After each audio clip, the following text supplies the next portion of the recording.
ይሄ ሰዓት እስረኛ ይጠራል። እስረኛ የሚጠራው ይህን ሰዓት የሚጠራው እስረኛ በህይወትም ልኖርም ላይኖርም ይችላል። ሲገባ መብራት የለም እና ገና ስትገቢው በጥፊ ይቀበልሻል እና ሰማይ ምድሩ ይዞርብሻል። ማለት ከወገብ በታች ራቁቱን ሰው ግጥም ብሏል።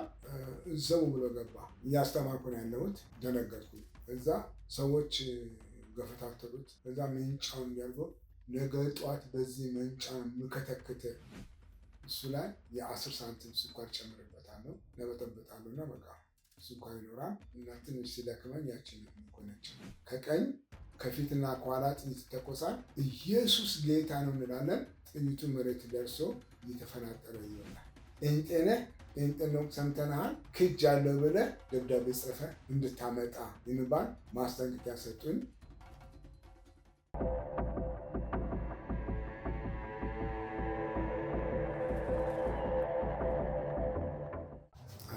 ስሜ አለማየሁ ጎመና እባላለሁ።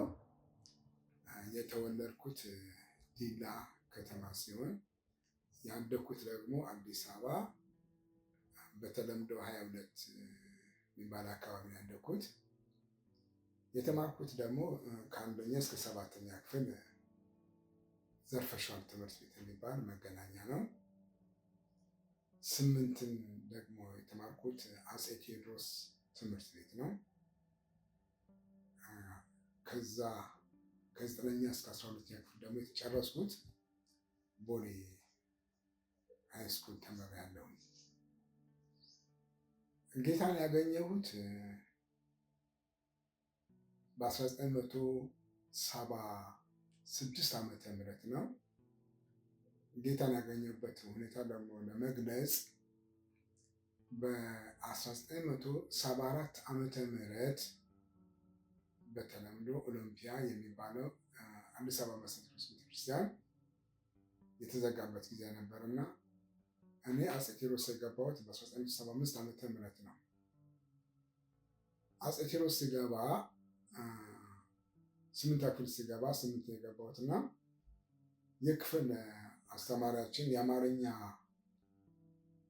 መምህር የመጀመሪያውን ትምህርት ሲያስተምር ቋንቋ ከየት መጣ የምን ጥያቄ ነው የጀመረው እና ስለ ቋንቋ አመጣጥ ሲጠይቀን አንዱ የክፍላችን ተማሪ ቋንቋ በእግዚአብሔር የተፈጠረ ነው ብሎ መለሰ። እኔ ደግሞ እጄን አወጣሁና ቋንቋ በእግዚአብሔር አልተፈጠረም የሚል መልስ መለስኩኝ። ይህን ስመልስ አስተማሪ አስቆመኝና እንዴት ነው ቋንቋን እግዚአብሔር ያልፈጠረው ብለህ ይመልሳልና ብሎ አፋጠጠኝ። ለዚህ ጥያቄ ደግሞ መልስ የሆነኝ ዘንድ 22 አካባቢ ስኖር ድሮ ቀበሌ አካባቢ ቀበሌ የሚባል ነበርና ከልጅነት ጀምሮ በዛ ቀበሌ ውስጥ ሃሎ ሃሎ የሚል እለፍፍ ነበረ። ጥሪ ሰልፍ ስኖር ቀበሌ ስብሰባ ስኖር እዛ ምለፍፍ ሆነ ነበርኩኝ እና በዛ የተነሳ በጣም እወደዳለሁ እና ሌላ ደግሞ ሰፈር ጓደኞቼ መጽሐፍቶች እናነባለን እና የምናነበው ትልቁ ነገር እያነበብን የምንጽፋቸው መጽሐፍቶች ሊስት እናደርጋለን እና በዛ መካከል ምናምን ዳብሮልኛል ማንበብን አዳብሬያለሁ እና ካነበብኳቸው መጽሐፍቶች አንዱ ደግሞ የኮሚኒስት ማኒፌስቶ የሚል የካርል ማርክስ የፍሬደሪክ ኤንግልስን መጽሐፍ የተወሰነ አንብቤያለሁ እና ለዛ የሆነን ዘንድ ቋንቋ የተፈጠረ ነው፣ እግዚአብሔር አይደለም የሰጠው ነው፣ ሰዎች ናቸው የፈጠሩት የምለውን ሀሳብ ተናገርኩኝ እና አስተማሪው በጣም ተደነቀ። ለብቻ አናገራለሁ አለኝ። ይሄ ንግግር ግን ተማሪውን ክፍል ውስጥ እንደ ተቋሚ ተቆጠረኝና ያ በእግዚአብሔር የመጣ ነው ያለው ልጅ እስከ ጸብ ድረስ ሁሉ ፈለገኝ። በዚህ መካከል ግን ትምህርት ውስጥ የነበሩ ልጆች ብዙሃኑ አፄ ማለት ቴዎድሮስ ትምህርት ቤት ነው፣ መሰረተ ክርስቶስ ትምህርት ቤት፣ መሰረተ ክርስቶስ ቤተክርስቲያን ትምህርት ቤት ነበራት። ያ ቤተክርስቲያን ስትዘጋ ያ ትምህርት ስለተዘጋ ያ ተማሪ ወደ አፄ ቴዎድሮስ መጥተው ነበርና ብዙዎቹ እዛ መስትርስ ቤተክርስቲያን የነበሩ ልጆች ናቸውና የእግዚአብሔርን ስራ የሚያውቁ ነበሩ እና ምን ይዞ ይመጡ ነበረ? በጊዜው በጣም ፌመስ የነበረ ብርሃን መጽሔት ያመጡ ያስነብቡኛል እና የብርሃን መጽሔት ደግሞ በጣም ኢንተረስት ነው እና 3 ጉልቻ የሚል አርቲክል አለ ውስጡ እና ያ የ3 ጉልቻ ደግሞ ስለ ምስክርነት ነው እና በጣም ብዙ የተፈወሱ ሰዎች ይናገራሉ። ይዛ ይጻፋል፣ ምስክርነታቸው ይጻፋልና ያ ምስክርነት በጣም ውስጤን እየለወጠው መጣና ቀደም ብሎ የነበረኝን ነገር እየቀየረው መጣ። በዛ ሁኔታ ውስጥ አለፈን። 9ኛ ክፍል ቦሌ የገባው 76 ዓመተ ምህረት እና በፊት የነበረኝ ነገር አሁን የእግዚአብሔርን ነገር ማሰብ በጣም ጀመርኩኝና በኋላ ላይ በጣም ውስጤ ፍርሃት መጣ። ማለት ፍርሃት ይከበኛል። በፊት ፍርሃት የሚባል ነገር አላውቅም። ከዛም በኋላ ግን በተለይ ጨለማ በጣም መፍራት ጀመርኩ እና ኮሽ ባለ ቁጥር በጣም እደነብራለሁ እና በጣም በቃ ፈሪ ሆንኩኝ እና ጥያቄ መጠየቅ ጀመርኩኝ። ማን ነው? ምንድን ነው የምሆነው? የምል ጥያቄ በጣም እየጠየቅኩኝ ያለ 76 ዓመተ ምህረት ቦሌ እንደገባው አብሮኝ ያለ ጓደኛዬ በፊት ከእህቱ ጋር ቤተክርስቲያን ይሄድ ነበርና ስለዛ ስለ ቤተክርስቲያን ይነግረኝ ነበረ እና አንድ ቀን ተነሳሁና ቅዳሜ ቀን ነው አይረሳም። ህዳር ወር ነው ህዳር ወር ነው። ቅዳሜ ቀን ተነስቼ ጎረቤቴ ነው ቸርች እንውሰደኝ እንሂድ አልኩት እና ዛሬ አይመቸኝም አለኝ። እኔ ደግሞ ዛሬ ካልሄድን አልኩት። ከዛ ግድ ስለው ተነሳንማ 8 ሰዓት ላይ ቸርች ነው የሄደው። ቸርች በድሮ አጠራር ኡሬል መካኒክስ የሚባል አሁን ካሳንቺስ መካኒክስ የሚባለው እና እዛ ሄድኩኝ። ይህ እንግዲህ ወደ ጌታ የመጣሁበት አመጣጥ ነው። ውጭ ደረስን። ሬክላም ተለጥፏል እና የሳምንቱ ፕሮግራሞች ተለጥፏል። ስናየው ቅዳሜ 11 ሰዓት በሚጀምረው እኛ 9 ሰዓት ደረስ ነው። ያ ጓደኛዬ በቃ ሌላ ቀን እንምጣ፣ አሁን ወደ ቤት እንመለስ አለኝ። ምክንያቱም እቤት ማዘር ትቆጣኛለች ከመሸብኝ ስለኝ፣ እሺ እንግባና ውስጡን አይተን እንውጣ አልኩት። ውስጥ ገባን። ሰዎች ውጭ ቁጭ ብሏል። ጠየቅናቸው። ፕሮግራም አላሉ። 8 ሰዓት ይጀምራል ብለን ስናቸው 9 ሰዓት ተኩል ይጀምራል፣ አሁን ይጀምራል ተባለ። ያኔ አዳራሾች ይዘጋሉ ከነበረው ከመንግስት ተጽዕኖ የተነሳ እና አዳራሾች ተከፈቱ። የመጀመሪያዎቹ ገቢዎችንም ገባን፣ ቁጭ አልን። ከዛ ሰዎች እየገቡ ይንበረከካሉ፣ ይጸልያሉ። የገባ ሰው በሙሉ መንበርከክ ነው እና እኔ በጣም አዲስ ነኝ። ሁሉም ነገር ለእኔ አዲስ ነው። የሚደረገው ነገር በሙሉ ግራ ገብቶኛል። ግን ፕሮግራሙ ሲጀመር አንድ መዝሙር ተዘመረ እና 2 ነው 3 መዝሙር አዝማቹ ተደገመ እና መዝሙሩ በምርጫ ነው፣ እጅ እየወጣ ነው የሚመረጠው። ያን የነበረው እነሱ ነው፣ እንዳሁኑ አይደለም። አምልኮ መሪዎች የሚያስመልኩት ህዝብ ነው እጅ እያወጣ የሚመርጠውና የተመረጠ መዝሙር ኑሮ ከጌታ ከኢየሱስ ክርስቶስ ጋር የሚል መዝሙር ነበርና ፒያኖ የሚጫወተው ወንድም ፒያኖ መታ፣ መዝሙሩ ተዘመረ። 3 ነው 4 ከሰማ በኋላ እኔም መዝሙሩ መዘመር ጀመርኩኝ። ለመጀመሪያ ቀን የሰማሁት መዝሙር ኑሮ ከጌታ ከኢየሱስ ጋር የሚል ነው። የዛን ዕለት ደግሞ የሰበከው ሰባኪ አረሳው። ከቤቴል መካኒክስ ተጋብዞ የወጣ ወንድም ነው። ወንድም ዮሴፍ ሙለታ ይባላል። እሱ ደግሞ የሰበከው ስብከት የሩት መጽሐፍ ነው። ኑኃሚን በሙላቱ ጠጥቻለሁና በባዶ ተመልሻለሁ፣ ኑኃሚን አትበሉኝ ማራ በሉኝ የሚል ስብከት ነው የሰበከው። ይህ ስብከት ውስጥ ይቀራ። የዛ ዕለት ቤተክርስቲያን ሄድኩኝ። እዛ የጌታን ቃል ሰማ። ያን ሰዓት የሚገርመው ነገር ጌታን የምትቀበሉ ተነሱ አይባልም፣ አዲስ የመጣችሁ አይባልም። ሁሉም ሰው ፕሮግራም ተካፍሎ አለቀ። ወደ ቤታችን ሄደ። እነ ግን ከዛን ቀን በኋላ ቸርች አልጠፋሁም። እንግዲህ እዚህ ጋር ላቆምና አንድ ነገር ወደኋላ መለስ ብዬ ልንገራችሁ። ክረምት ላይ ከ7ኛ ክፍል በፊት አንድ ጓደኛ ያለኝ፣ እሱ ደግሞ ምን ያደርጋል፣ ትምህርት ሲዘጋ ከተማ ላይ ከኢትዮጵያ ቱሪዝም ኮሚሽን ፖስት ካርድ እየገዛ ይሸጣል። እነዚህ ፖስት ካርዶች ያን ይሸጡ ነበር እና ከቱሪዝም ኮሚሽን አንዷን ፖስት ካርድ 25 ሳንቲም እያወጣ ስቴዲየም ዙሪያ፣ አምባሳደር፣ ሂልተን አካባቢ፣ ብሔራዊ ቲያትር አካባቢ በጣም ሰው የሚበዛባቸው አካባቢዎች እንሸጣለን። ፖስት ካርድ 50 ሳንቲም። በዛ መካከል በጣም ብዙ የዛ የስቴዲየም አካባቢ እነዚህ ማጭበርበሮችን ተለማመድኩኝ እና በዛ ብቀጥል ኖሮ በጣም አደጋ ውስጥ ነበር የምገባው። ከዛ በመቀጠል ከፖስት ካርድ በመቀጠል ወደ ጀብሎ ነው የምገባው። ጀብሎ ማለት ሲጋራ እያዞሩ መሸጥ ነው። ስቴዲየም አጭበርብሮ መግባት ሁሉ ልምጄ ነበረ። ግን ቤት ደግሞ ብዙ ነፃነት አልነበረኝም እና ልክ መስከረም ትምህርት ሲከፈት ወደ ትምህርት የመጣው እንደነገርኳችሁ 9ኛ ክፍል ገባሁ። ጌታን ቸርች ሄድኩ። ጌታ ማምለክ ጀመርኩ። 1 ሳምንት 2 ሳምንት አልኩኝ። ከዛም በኋላ እዛው ቀረሁ። ይህ እንግዲህ ወደ ጌታ የመጣሁበት አመጣጤ ነው። ይሄ ሲሆንልኝ ግን ወደ ጌታ እንደመጣ ያደግኩት ከታላቅ ወንድሜ ጋር ነው። ታላቅ ወንድሜ ነው ያሳደገኝ። ሁሉ ጊዜ አንድ ነገር ያስጠነቀኝ ነበረ። እሱ አብዮት ጥበቃ ነበረ። ምን እንደሆነ አያውቅምና ግን ሁሌ ማታ ማታ አንተ ጴንጤ የሆንክ ዕለት ይሄ በዚህ ጠመንጃ አንድ ጥይት ለአንተ አንድ ጥይት ለእኔ እያለ ሁሌ ያስፈራራኛል።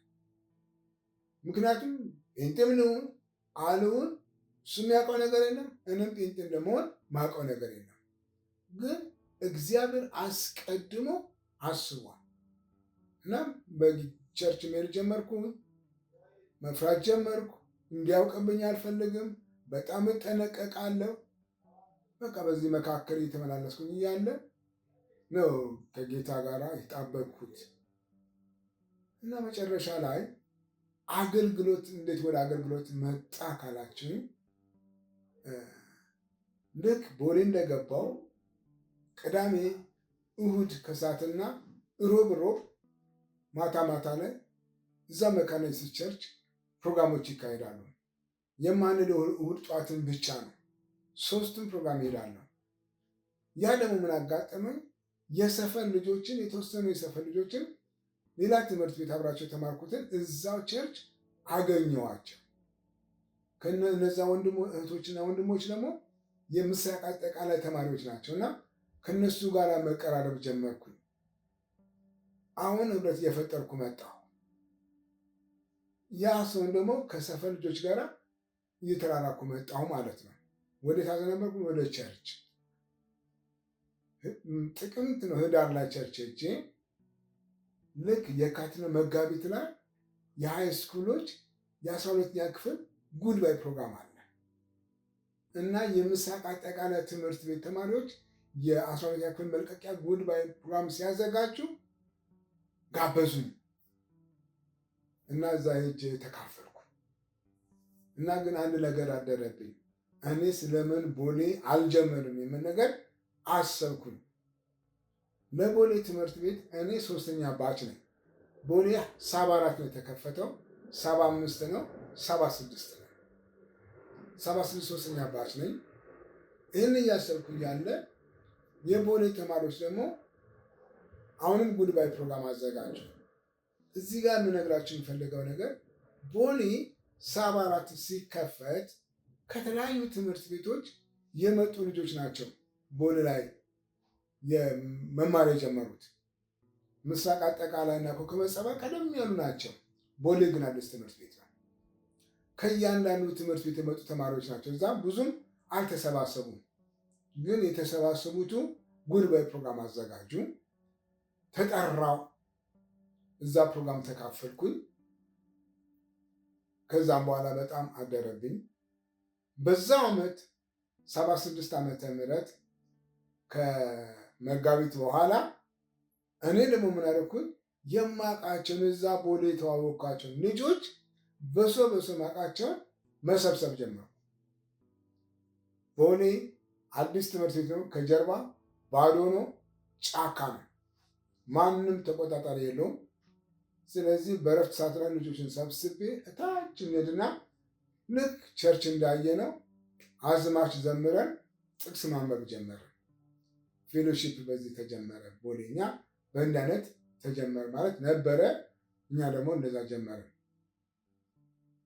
ልክ ትምህርት ቤት ተዘግቶ ክረምት ላይ 76 ነው የምነግራችሁ። ትምህርት ቤት ተዘግቶ ክረምት ላይ መጀመሪያ ልክ 12 የተጨረሱ ልጆች ኮሚቴ ነበሩ። አሁን ስለሚለቁ ኮሚቴ መጨመር ፈለጉ። እንግዲህ እዛ የተገኘ ነው አንድ ወንድምና እኔ ነበርን።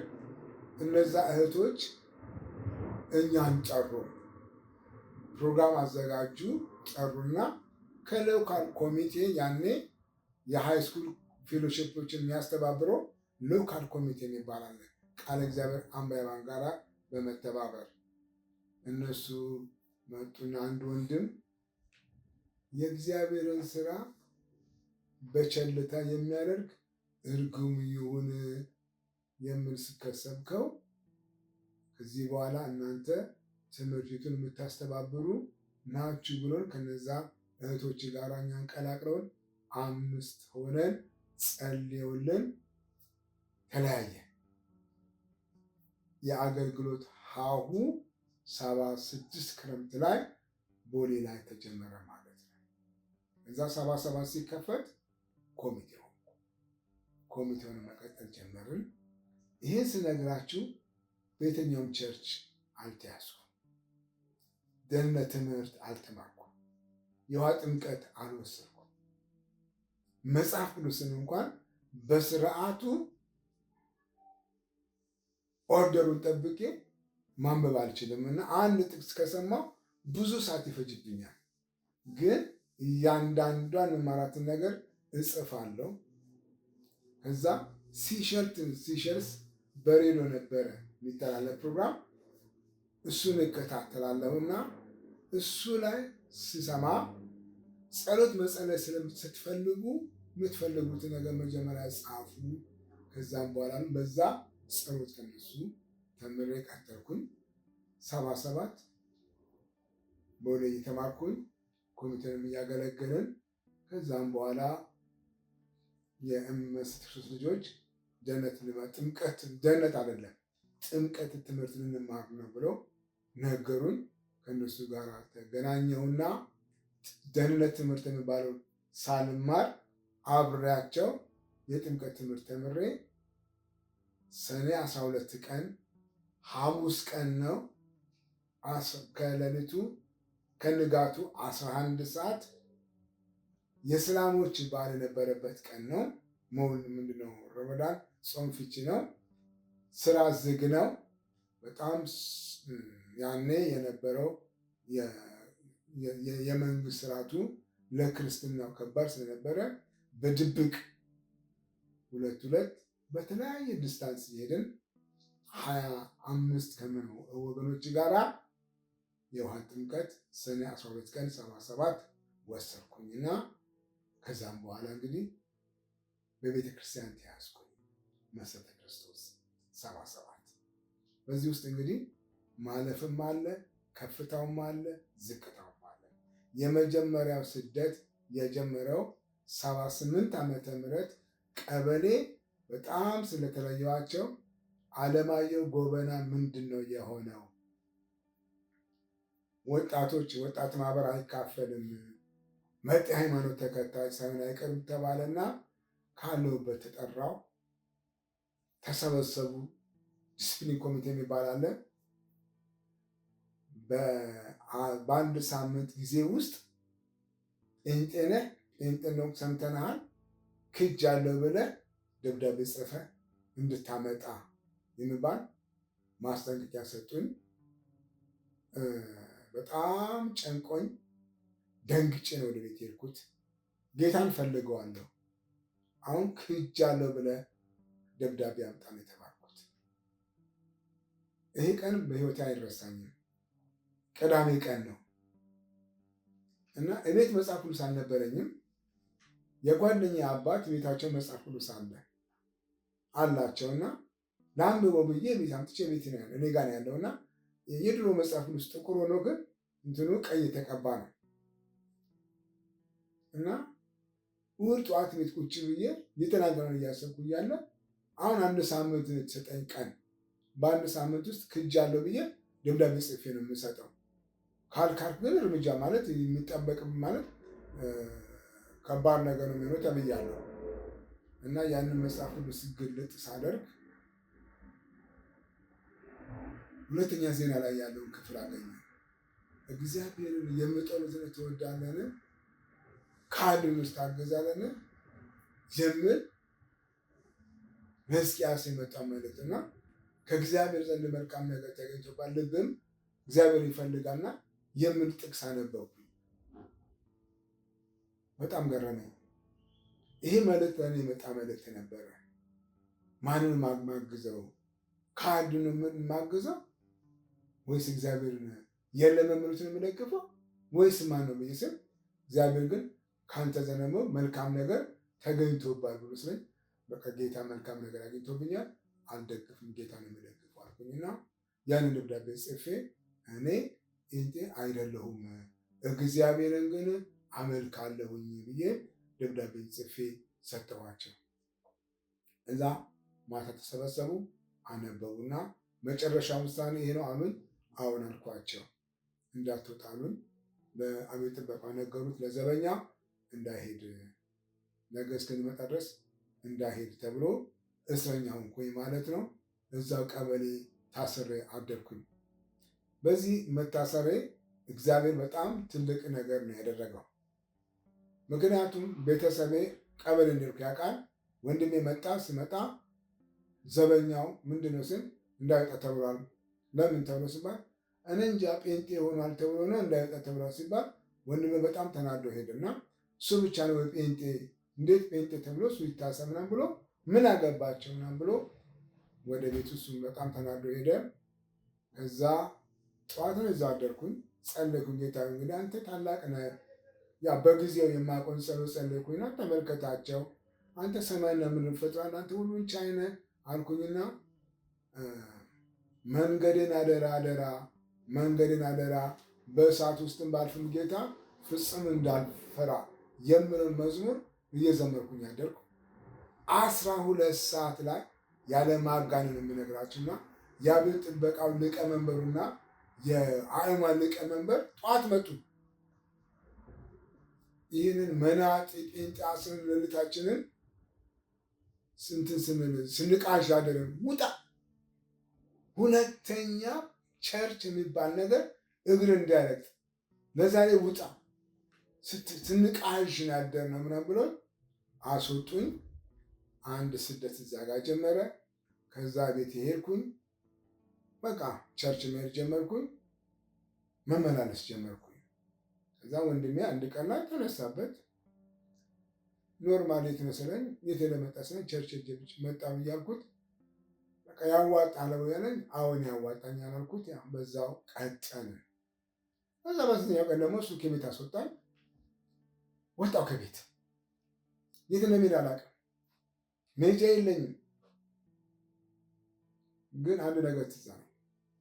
ወጣቶች መሰረት ትምህርት የሚያስተምሩበት ቤት አለ። እዛ ሄድኩኝ።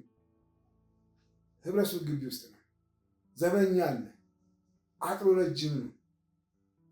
በዛች አጥር ወጥቼ ወርጄ እዛ የምናስተምርበት ትምህርት ውስጥ አደርኩና ጠዋት ደግሞ ማንም ሳይኖር እዛች ወጥቼ ወደ ቤቴ ሄድኩኝ እና እንግዲህ አንድ ሁለት እያለ ስደቶች በዚህ ጋር ደረሱ። በዚህ ሁሉ መካከል ግን ሁል ጊዜ ማስበው ያቺ የመጀመሪያ ቀን የዘመርኳትን መዝሙር ኑሮ ከጌታ ከኢየሱስ ጋር ከዚህ በኋላ ብዙ ሁኔታዎች ተፈጠሩ። መራብ መጣ። መራቦችን አሳልፌያለሁኝ። አንዳንድ ጊዜ አገልግለን መተን ርቦን ምንበላ ስናጣ ለቅሶ ቤት አይተን በተለይ ትኩስ ለቅሶ ቤት ከሆነ ደስ ይለናል። ለቀስተኛ መስለን ገብተን ንፍሮ በኪሳችን ሞልተን እንበላለን፣ እንተኛለን፣ ጌታ እናመሰግናለን፣ ምስክርነት እንመጣለን፣ እንመሰክራለን፣ እንመጣለን። በእንዲህ እያለን 78 አለፍኩ። 79 ዓመተ ምህረት ላይ አንድ ወንድም አለኝ፣ ጓደኛዬ ነው፣ አብረን የምናገለግለውና ሁለታችን ተማሪዎች ነን።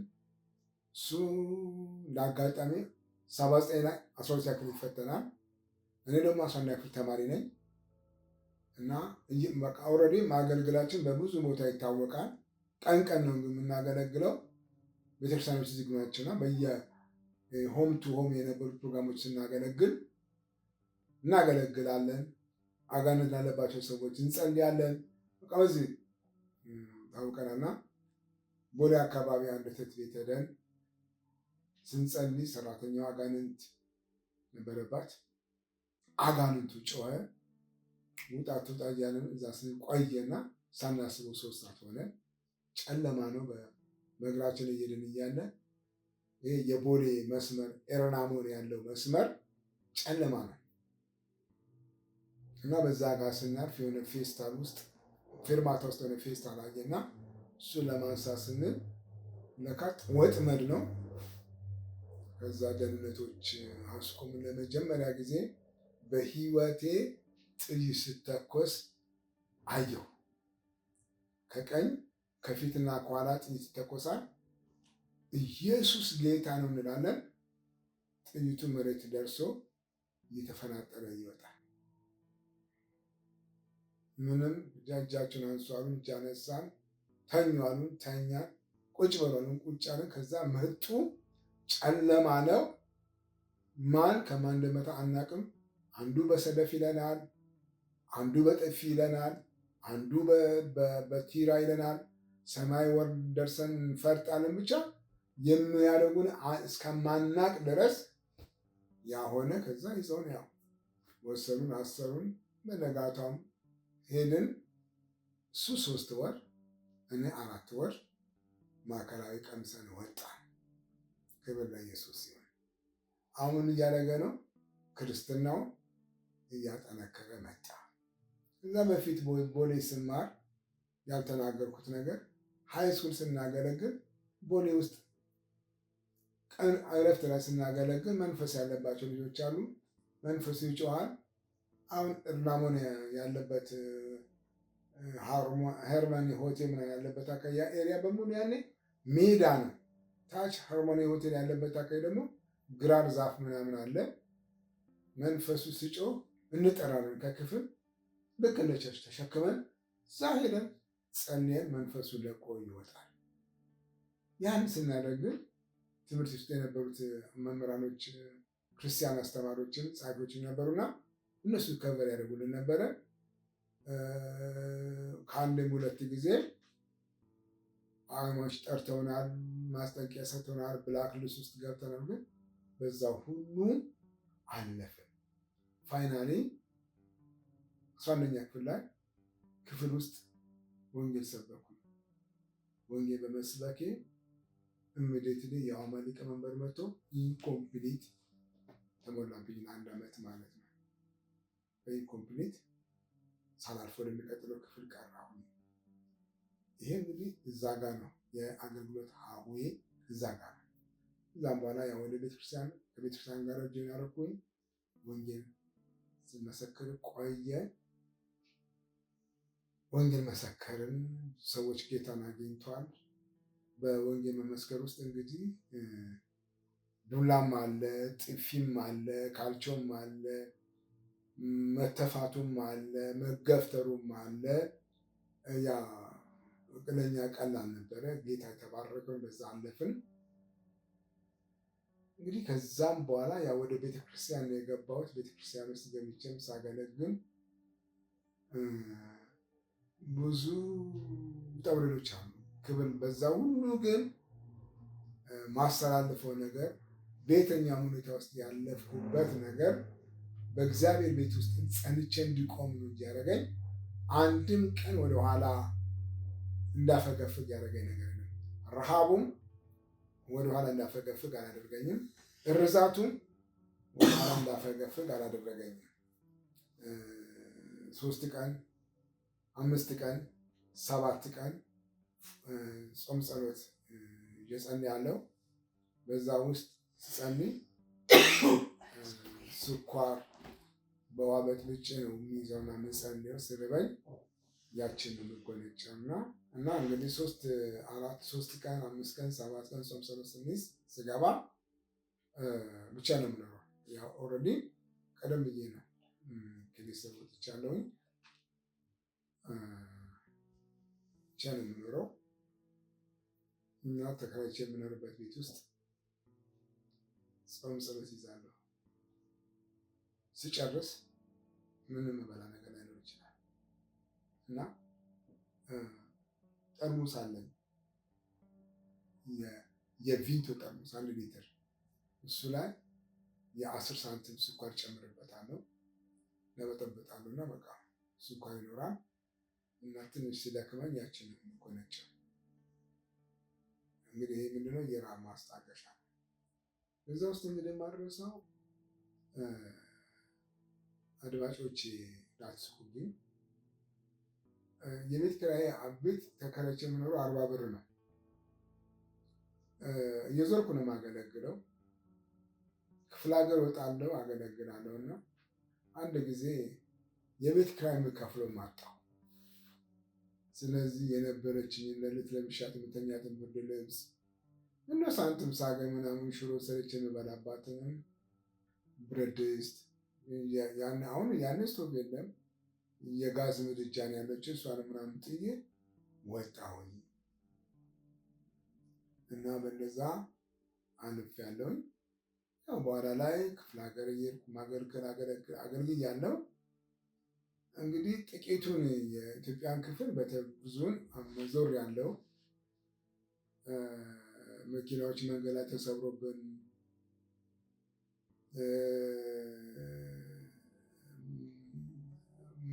መኪና ተሰብሯል።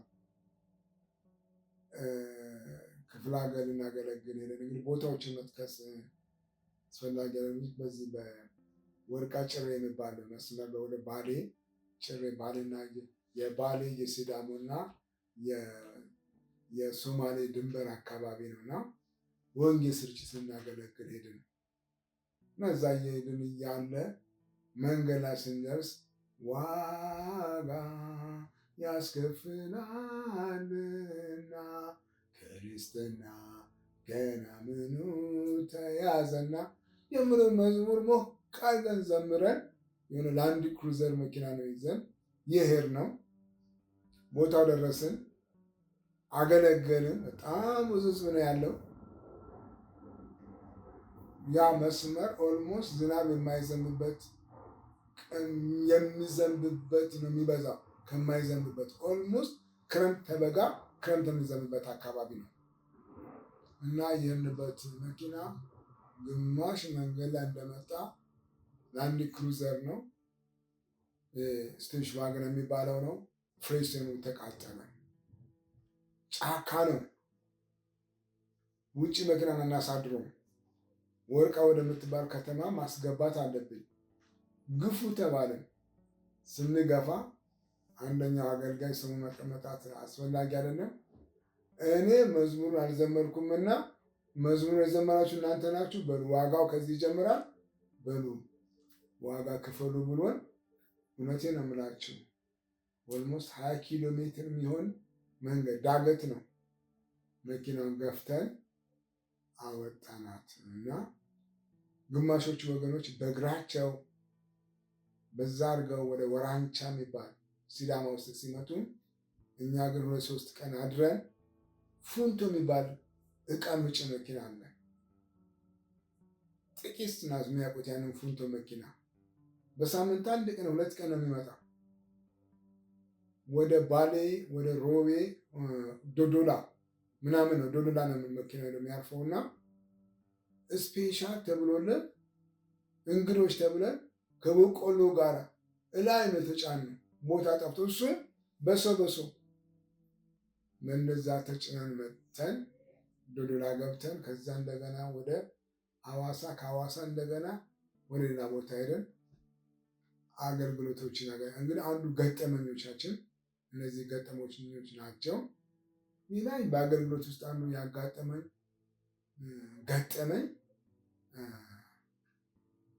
ሐረር ግራውና በደኖ የሚባሉ ቦታዎች ሚሽን የሆነ ስናገለግል ሳለ ግራው በደኖ ላይ እያገለገልኩ ብቻዬን ነው ያለሁት። እኔና አንድ ወንጌላዊ ብቻ ነው ያለነው። ቤቱ ቤተክርስቲያን የተከራየችው ቤት ከላይ ክፍት ነው፣ 3-4 ክፍል ከላይ ክፍት ነው። አቡጀዴ ማዳበሪያ ነው እና ከግራና ቀኝ ያሉ ሰዎች ማለት አማኞች አይደሉም፣ መጥቀሱ አስፈላጊ አይደለም እና በጣም ተቃዋሚዎች ናቸው። እና ሐረር አካባቢ ደግሞ ሜንጫ የሚባል መቁረጫ አለ፣ ስለታም ነገር እና ማታ ማታ ነው የማገለግለው እና ማታ አገልግዬ በጣም ብዙ ወገኖች ጥም ብሎ ቤቱ የሚሞላው እናገለግል በኋላ ላይ አንደኛው ሰው ላይ ያለ መንፈስ አለበት እና መንፈሱ በጣም ተበሳጨ እና በማሾ ነው፣ መብራት የለም። እያገለገልኩ እያለ ሰውየው ኦልሞስት ራቁቱን ማለት ከወገብ በታች ራቁቱን ሰው ግጥም ብሏል። ዘው ብሎ ገባ። እያስተማርኩ ነው ያለሁት። ደነገጥኩኝ። እዛ ሰዎች ገፈታተሉት። በዛ መንጫውን እንዲያርገው ነገ ጠዋት በዚህ መንጫ ምከተክተ ብሎ ቀዝቶብኝ ሄደ። እዛው ነው ማድረው። አዳር አይበሉ ያን ቀን ያደርኩት አዳር በቃ ሰማይ ምድሩ ዞረብኝ እና ያ ዋጋ ያስከፍላል። ክርስትናው እዛ ጋር መዝሙር አልተቻለም። መቶ ቢለኝ በጣም ከባድ ቦታ ነው። በደኖ ምናልባት የበደኖ ታሪክ ሰምታችሁ ከሆነ እንቁፍቱ የሚባል ገደል አለ። በጣም ብዙ ሰዎች የተጨመሩበት ነው። በጣም አስፈሪ ቦታ ነው። ግን ያው እግዚአብሔር ይመስገን እንደዛም ሰውዬው አልመጣም። እኔም ሚሽን ጨርሼ ከዛ ቦታ ወጣሁ። እንግዲህ እነዚህ ተግዳሮቶች ናቸው። አዲስ አበባም በነበርኩበት ሰዓት አዲስ አበባም እያለሁ በቤተክርስቲያን ብዙ መገፋቶች ነበሩ። ግን በቤተክርስቲያን ውስጥ የነበረ መገፋት ይበልጥ በጌታ ስር እንድሰድ፣ ይበልጥ በጌታ እንድጠነክር፣ ይበልጥ የጌታን ፍቅር እንዳውቅ፣ ይበልጥ ወደ ጌታ እንድጠጋ፣ ይበልጥ ጌታ እንድወደው አድርጎኛል። ጌታን አይቼዋለሁ። አንድ መዝሙር አለ፣ አይቼዋለሁ ጌታዬ፣ አይቼዋለሁ ኢየሱስ ለእኔ ልዩ ነው የምለው መዝሙር ለእኔ በህይወት ነው የሚገባኝ። ጌታን አይቼዋለሁ። ጌታን ማቀው በዝማሬ አይደለም። ጌታን ማቀው መድረክ ላይ ቆመ በመስበክ ሳይሆን ጌታን ማቀው በአጣብቂኝ በሆነ በህይወት ጎዳና ውስጥ አይቼዋለሁ። በቤተክርስቲያን ውስጥ ብዙ መገፋትን ተገፍቻለሁ። ያ መገፋት ግን ይበልጥ ወደ ጌታ ቀረበኝ እንጂ ይበልጥ ወደ ከጌታ አላራቀኝም። ጳውሎስ እንዲህ አለ፣ በሚያምኑት ወንድሞች መካከል ምን ነበረብኝ አለ? ስደት ነበረብኝ አለ፣ ፈተና ነበረብኝ አለ፣ መከራ ነበረብኝ አለ። እኔን በእኔ ላይ ፈተና ለመጨመር ወንጌል ሰብኩ ነበር አለ። ግን ማለት በዚህም በዛም የክርስቶስ ወንጌል ይሰበካል እና በጣም በቤተ ክርስቲያን ውስጥ በአገልጋዮች ብዙ ጫና ደርሷል። ግን ከስፍራዬ አላንቀሳቀሱኝም። ከኢየሱስ ክርስቶስ ካለ ፍቅር አልቀነሱብኝም፣ አላጎደሉብኝም፣ እንደውም አበዙልኝ። ክብር ለጌታ ይሁን።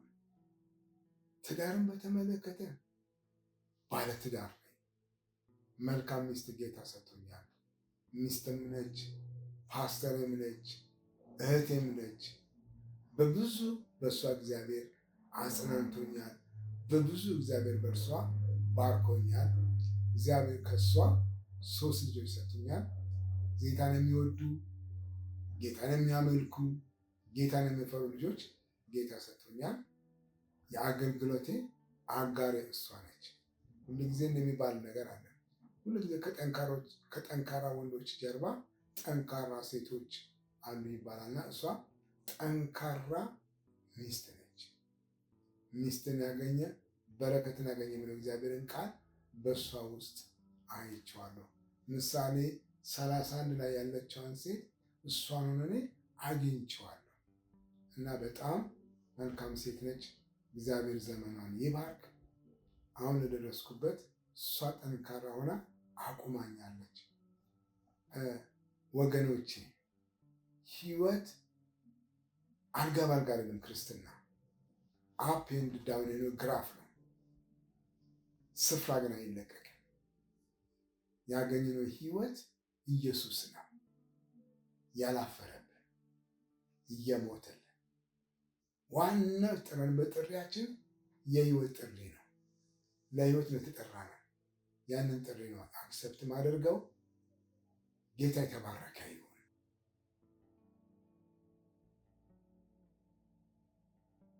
እንግዲህ ወንድሜ ያው መጀመሪያ ላይ እንደዛ ነው ያለኝ።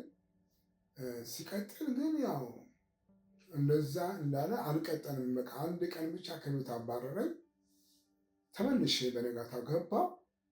ከዛም በኋላ ግን ምንድን ነው ያለኝ፣ ይሄ ህይወት ያዋጣል ወይ ትቀጥልበታለህ ወይ አለኝ። አዎን አልኩት። በዚህ አጋጣሚ መናገር ያለብኝ ቤተሰቦቼ ግራውንዳቸው ወንጌላውያን ናቸው እና ብዙ እሱ ጫና እንዳደርግ አድርጎታል። አዲስ አበባ ነው ያደግኩት። እነሱ ጋር አላደግኩም። በልጅነትን ያመጣኝ እንግዲህ ሲጀመር ምስክርነት ከአንደኛ ክፍል ሀሁ አዲስ አበባ ነው የጀመርኩት። ግን ገጠር ላይ ያሉት ቤተሰቦች በጌታ ናቸው እና እሱ ብቻ ነው በጌታ ያልሆነው። ያ የመሆኑ ጉዳይ ብዙም በእኔ ላይ ጫና እንዳይፈጥር አድርጎታል እና ብዙ በሱ ላይ ያው ፈተና አለ። ግን ይሄን ያህል ከክርስትና የሚያስጠኝ ፈተና አይደለም ያመጣው። ለማስፈራራት ያህል ብሎ ነበረ፣ ግን ሀፕን አላደረገም። የስደቱ ነገር የሚገርመው ነገር በተለይ የታሰርኩበት 79 ዓመተ ምህረት ነው። 79 ከባድ ጊዜ ነው።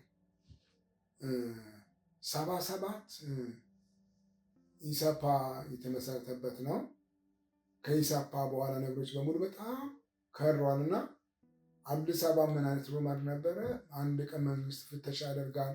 ከየቤቱ የመዝሙር ካሴት ይወስዳል። ካሴት ያላቸው ሰዎች፣ የመዝሙር ካሴት ያላቸው ሰዎች ሁሉ ይታሰራሉ፣ ይታፈራሉ ምናምን። ወሬ በወሬ ደረጃ ነበረ። ግን እግዚአብሔር ከሁሉ በላይ ነው። አልቀጠለም። ማዕከላዊ ነው የገባ ነው። 4 ወር ላይ ማዕከላዊ ነው የቆየሁት። ጥያቄዎች ነበሩ። አንዱ ጥያቄ የነበረው እነማን ናቸው የሚሰብኳችሁ፣ እነማን ናቸው የሚያስተምሯችሁ ነበረ ጥያቄ። ብዙ ጊዜ ያው እነማን ናቸው ስም ለመጠየቅ ነው። እኛ ደግሞ ያው ጌታም ድፍረት ሆነንና የበሰበሰ ዝናብ አይፈራም ማለት ሆነናል። አንድ እስር ቤት ገብተናል። ከዚህ በኋላ ያው ግፋ ብል ውስጥ ያሉት እስረኞች አሉ፣ ይነግሩናል። ምንም ነገር እንዳትተነፍሱ፣ የሆነ ነገር ካላችሁ የበለጠ እናንተን እንትን ለማለት ግርፋቱ ይኖራል። ሌላም ስቃይ ሊኖር ስለሚችል የፈለገ ነገር ቢመጣ ምንም ነገር ትንፍሽ እንዳትሉ የምን በደንብ አድርገው ነግረውናል። ሁለታችንና ጓደኛዬ የተለያየ ቦታ ላይ ታሰርነው እንዳንገናኝ ተብሎ። እኔ ስጠራ ጓደኛ እያንዳንዱ ነገር ተናግሯል። አሁን አንተ የቀራህ አንተ ነህ እባላለሁኝ። እሱ ደግሞ ሲጠራ ጓደኛ ያለውን ነገር በመሆኑ ተናግሯል፣ የቀረው አንተ ነህ፣ ስለዚህ ታለ ተብሎ ያው ቶርች የምንደረግባቸው ማተሪያ ነው። ያው ቶርች ክፍል የምንገባ ግን እናንተ ልጆች ናችሁ፣ እናንተ ነው እኛ ብንገርፋችሁ ምናምን ልናችን አይፈቅድም። ግን ከዚህ በኋላ ምትምት ከሆነ ያው አላስፈላጊ ነገር ውስጥ አላስፈላጊ ሁኔታ ውስጥ እንገባለን። ስለዚህ ነገሮችን በስምምነት ብንጨርስ የሚባል ሳይኮሎጂካሊ የሚሰራ ስላለ ግን እንግዲህ እሱም እኔም ልክ እንደተመካከል አይነት እሱም የሚያስተምር መንፈስ ቅዱስ ነው። ልጆችሽ ከእግዚአብሔር ዘንድ የተማሩ ይሆናሉ፣ የልጆችሽም ሰላም ብዙ ይሆናል ተብሎ ተጽፏል እያለ ነው እሱ የምናገረው። እኔም ማን ልኳችሁ ነው ወጥታችሁ የምትሰብኩት ሰዎችን በሙሉ ይህ መጤ ሃይማኖት የምታስፋፉት ምናምን ብሎ ሲጠይቁን እኛ ደግሞ ስልጣን ሁሉ በሰማይና በምድር ተሰጠኝ፣ ሂዱና ወንጌል ፍጥረት ሁሉ ምን በሉ ስበኩ ተብሎ ለተነገረ መጽሐፍ ቅዱስ ነው ያለን። የቱ ጋር ነው ካላችሁ ክፍሉን አውጥቼ አሳያችኋለሁ። መጽሐፉም የኔ መጽሐፍ ከኔ ጋር ነው የታሰረውና መጽሐፉ እናንተ ጋር አሳያችኋለሁ። ከዛ ውጭ ግን እኛ መጽሐፍ መንፈስ ቅዱስ ነው የሚያስተምር የሚል ነገር ነበረና ማስፈራራቱ ነበረ እና 2 ቀን በጥፊ የመመታቱ ነገር ነበርና እሱ በጣም ከባድ። 2 ሰው ነው የሚያሰራ ማለት ካለበት ጋር ስንጠራ ካቦ አለ፣ ጥበቃው ይመጣና የተላከው ስም ያስጠራል። ካቦ ይጠራኛል፣ ወጣለው። ከዛ የጠራው ሰውዬ ለጠባቂው ለዋርድያው መርማሪ ፈልጎት ነው ይላል። ዋርድያ ያስወጣኛል። እዛ ጋር ደግሞ ካደረሰ በኋላ ሌላ ዋርድያ አለ፣ መርማሪ ጠርቶት ነው ይላል። ያኛው ደግሞ ዋርድያ ይቀበለኝና መርማሪ ጋር ይወስደኛል። መርማሪ ጋር ሁለት ሰው ነው ያለው እና የመጀመሪያው ይቀበለኝና በር ከፍቶ ግባ ይለኛል። ክፍሉ መብራት የለም፣ ሲገባ መብራት የለም እና ገና ስትገቢው በጥፊ ይቀበልሻል እና ሰማይ ምድሩ ይዞርብሻል። ሰማይ ምድሩ የሚዞረው ከዛም በኋላ ነው 2-3 ከተቀባበለ በኋላ በጥፊ ሳትረጋጋ ቁጭ በል ብሎ መብራት ያበራልሃል። ቁጭ ትላለህ። ከዛም በኋላ አትረጋጋ። የሚጠይቀን ጥያቄ ምን እንደምትመልስም ግራ ያጋባል። በእነዚህ አይነት ነው ማዕከላዊ የነበር ነገር። ያው መጨረሻ ላይ ምንም ነገር ሲያጡ ደብዳቤ ጻፏል ማለት በደንብ ብዙ ነገር ሙሉ የህይወት ታሪክን አጻፉን። የህይወት ታሪካችንን ጻፍን። መጨረሻ ላይ ያው ስንገባ እስር ቤት ያሉ ሰዎች ምን አሏችሁ? እያንዳንዱ ነገር ይነግሩናል፣ ይጠይቁናል። እነግራቸዋለሁ። በሚቀጥለው እንዲህ ይሉሃል፣ ጥንቃቄ አድርግልኛል። ያው ከነሱ ምክር እየተቀበልኩም እየጸለይኩም ውጭ ያሉት ወንድሞች እናቶች ደግሞ በብዙ ይጸልዩ ነበርና እግዚአብሔር ጠልቃ ገብቶ የከፋ ነገር ሳይሆን ነው የወጣሁትና 79 ዓመተ ምህረት ልክ እንደ ነገ ፋሲካ እንዲሆን እንደ ዛሬ ነው ቅዳሜ ቀን የወጣሁት። ማይታመንበት ቀን ነው እና ጥሩ ያልነው ሰዓት ነው እና በጣም በህይወቴ የደነገጥኩበት ቀን ነው። ምክንያቱም ማዕከላዊ ምግብ የሚገባው ከጠዋቱ 12 ሰዓት እስከ 5 ሰዓት ተኩል ግፋ ብል እስከ 6 ሰዓት ነው ምግብ የሚገባው። እሱም ስፔሻሊ ወረቀት የሐኪም ወረቀት ምናምን ያላቸው ሰዎች ይገባላቸው ይታወቃሉ። የቀረ ኖርማሉ ግን እስከ 5 ተኩል ነው የሚገባው ምግቡ እና ምግብ 6 ሰዓት ላይ ሲሆን በር ይዘጋል፣ አይገባም እና ሁሉም እስረኛ ውጭም ያለው ሁሉም ወደየ ግቢ ወደየ ቤቱ ይገባል እና ማዕከላዊ አዳራሹ አንድ ነው። ውስጡ ነው የተከፋፈለው፣ በፓርቲሽን በግን በተከፋፈለ ነው እና አዳራሹ ከውጭ ነው የሚዘጋው እና ሁላችንም ገብተን ያው አይዘጋም ማታ ነው የሚቆለፈው። ቀን አይዘጋም፣ ክፍት ነው። ግን ሁሉም በየክፍሉ ገብቷል።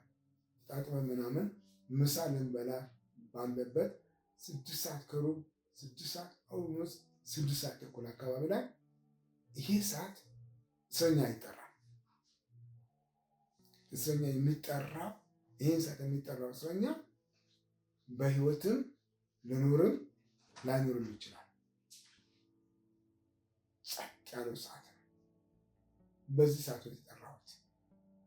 ልክ ሲጠራ ደውል እስረኛ እኔም ክፍል ያሉት ሌሎችም ክፍል ያሉት በሙሉ ደነገጡ።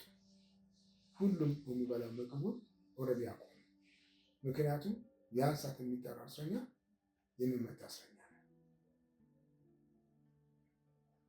እና እነሱም ደነገጡ፣ እኔም በጣም ደነገጡ።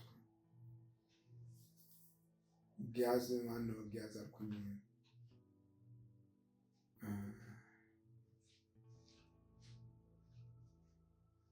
አጋግ ሞት ምንኛ መራራ ልጅ ነው። ልክ ሳሙኤል ጠርቶ ሊሰዋ በጠራበት ሰዓት ላይ እንደዛ ነው ያለውና እኔም የመጨረሻ ደነገጥኩ። ምክንያቱም ታሪኩን ስለማውቅ እግሬን ብርክ ይዘው ነው የሄድኩት። ግን የሆነው ይሁን ብዬ ስል መንፈስ ቅዱስ ያጠናከረኝ።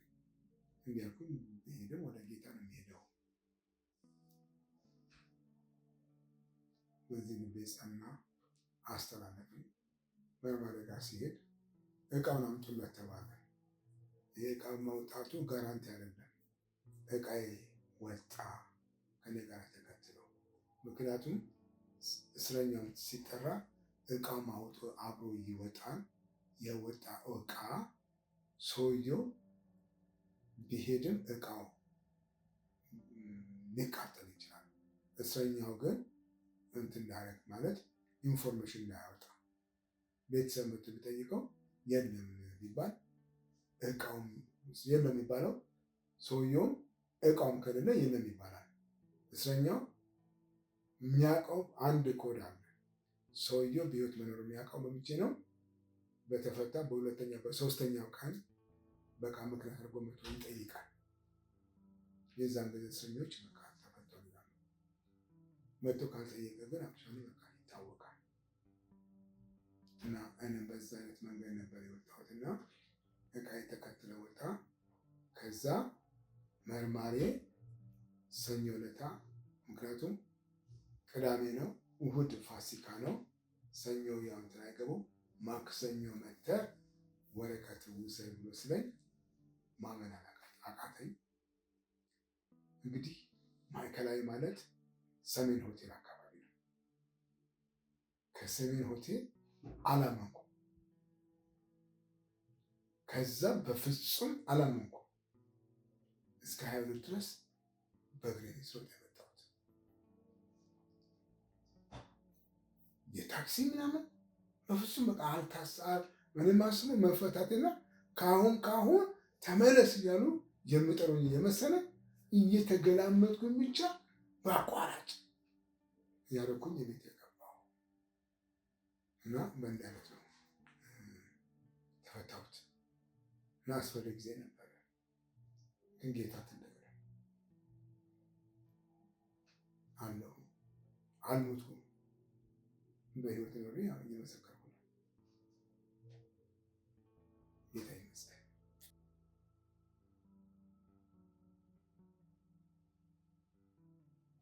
መንፈስ ቅዱስ ለእኔ አምላክ ነው፣ ሰራተኛ ነው፣ አስተማሪ ነው፣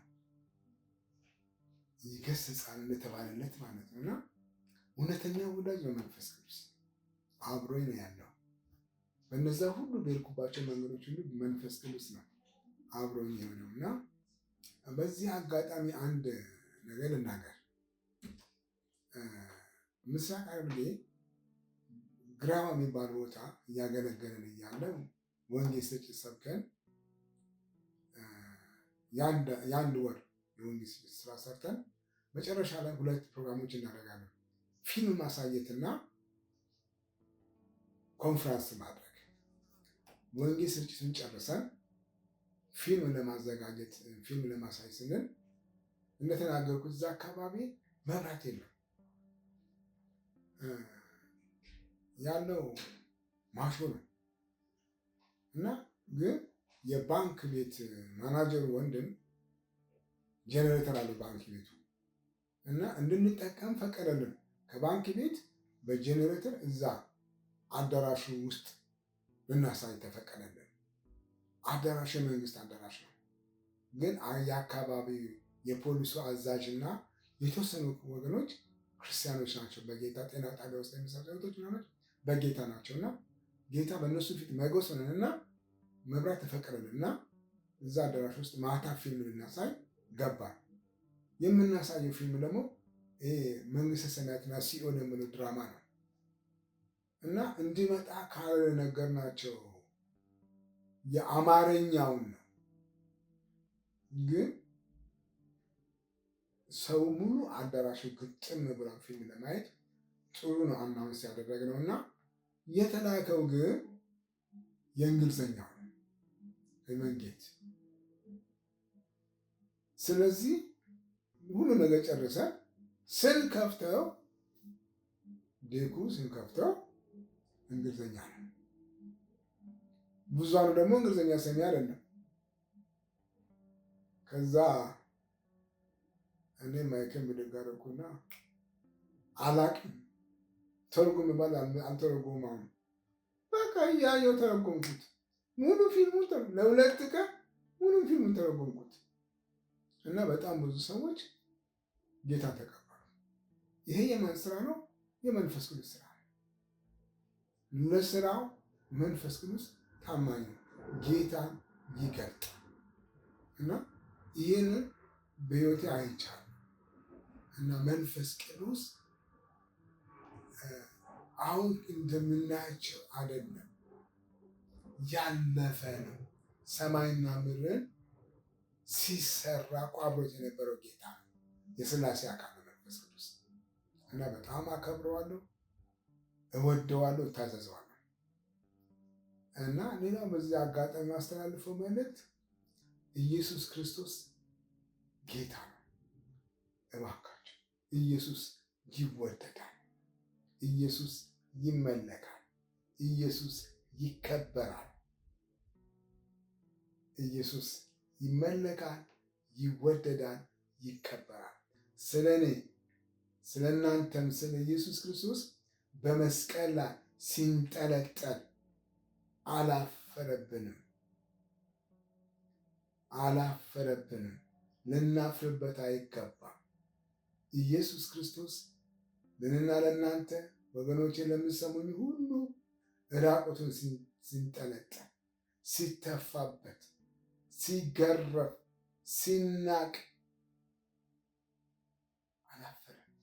እስከዛ ድረስ ወዶ ነው የወደደ ያፈቀረ። እስከ መስቀል ሞት ድረስ ሞቶ ነው የወደደ። ኢየሱስ ፍቅር ነው። ኢየሱስ ሕይወት ነው። ዛሬም ሕይወት ይሰጣል። ታሪካችን የቀየረው ኢየሱስ ነው። ታሪክ ይቀይራል። ታሪኬን ቀይሮ አይቼዋለሁ።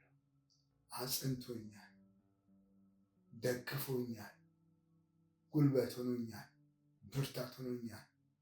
ስሙ የተባረከ ይሁን።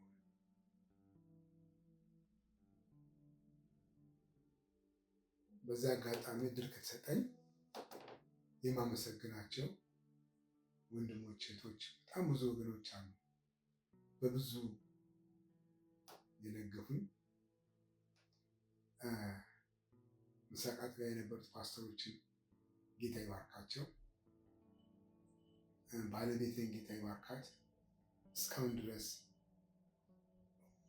ከጎኔ ቆሞ እየደገፉኝ ያሉት በጣም ብዙ ወንድሞችና እህቶች አሉ። እግዚአብሔር ዘመናቸውን ይባርክ፣ እድሜና ጤና ይስጥልን። ዘመናቸው የተባረከ ይሁን። እግዚአብሔር ያስፋችሁ። ስፉልኝ፣ በርቱልኝ፣ ተባረኩ።